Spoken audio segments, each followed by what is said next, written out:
नमस्कार, स्वागत है आपका जनतंत्र ऑनलाइन में। आज आजादी को 77 साल पूरे हो गए हैं। भारत के सपूतों ने दिखा दिया कि हमें आजादी क्यों चाहिए थी। आज लाल किले पर फहरता तिरंगा गवाही देता है भारत की शान का।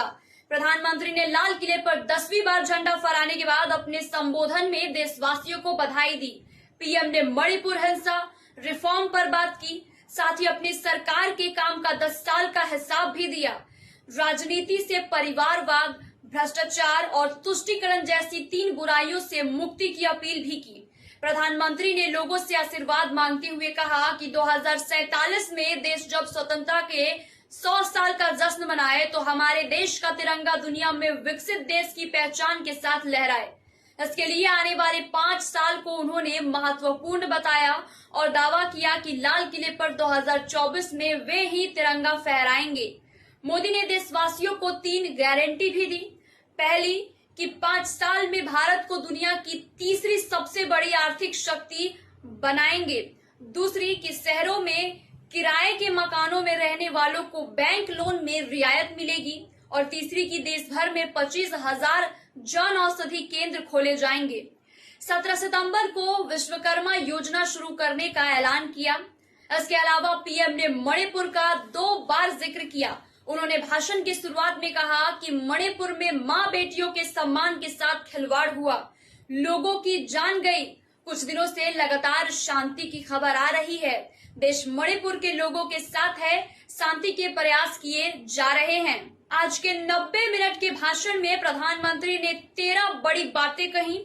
सबसे पहले उन्होंने कहा कि 140 करोड़ देशवासियों को बधाई और कहा कि इतना बड़ा देश, 140 करोड़ मेरे भाई बहन, मेरे परिवार जन आज आजादी का पर्व मना रहे हैं। स्वतंत्रता संग्राम सेनानियों को श्रद्धांजलि दी और प्राकृतिक आपदा में जान गंवाने वालों को भी याद किया। मणिपुर के मुद्दे पर प्रधानमंत्री ने कहा कि देश मणिपुर के लोगों के साथ है।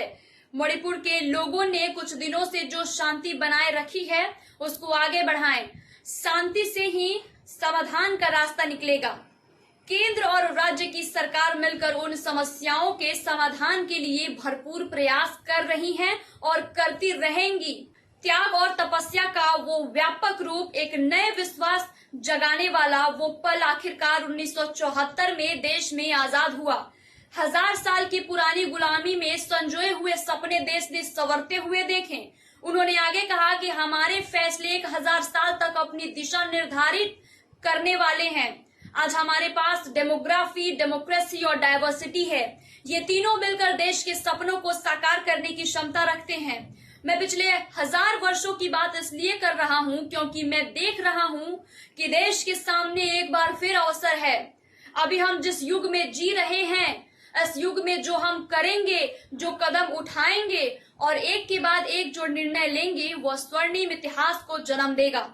पीएम मोदी ने कहा कि 2014 में आपने मजबूत सरकार बनाई, 2019 में आपने सरकार फॉर्म की तो मोदी में रिफॉर्म की हिम्मत आई। जब मोदी ने रिफॉर्म किया तो बायोक्रेसी ने ट्रांसफॉर्म करने के लिए परफॉर्म करने की जिम्मेदारी बखूबी निभाई। इसी के साथ एक बड़ी बात प्रधानमंत्री मोदी ने कही कि 17 सितंबर को विश्वकर्मा योजना शुरू करेंगे। साथ ही साथ अपने 10 साल के कार्यकाल का हिसाब किताब भी दिया। बढ़ते महंगाई को देखते हुए मोदी ने कहा कि हमारा लक्ष्य देश को महंगाई से छुटकारा दिलाना है। इसके लिए हमारे प्रयास जारी रहेंगे।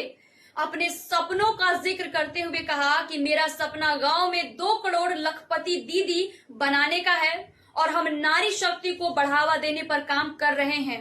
भ्रष्टाचार, परिवारवाद और तुष्टीकरण देश के विकास के लिए सबसे बड़ी समस्या है। गरीब, पिछड़े, आदिवासियों और पसमानदा मुसलमानों का हक छीनती है। इसे हमें जड़ से मिटाना होगा। जय हिंद, भारत माता की जय, वंदे मातरम। इन्हीं नारों के साथ प्रधानमंत्री ने अपने भाषण को समाप्त किया। ऐसे ही वीडियोस को देखने के लिए जुड़े रहें जनतंत्र ऑनलाइन के साथ। मिलते हैं अगले वीडियो में, तब तक के लिए धन्यवाद।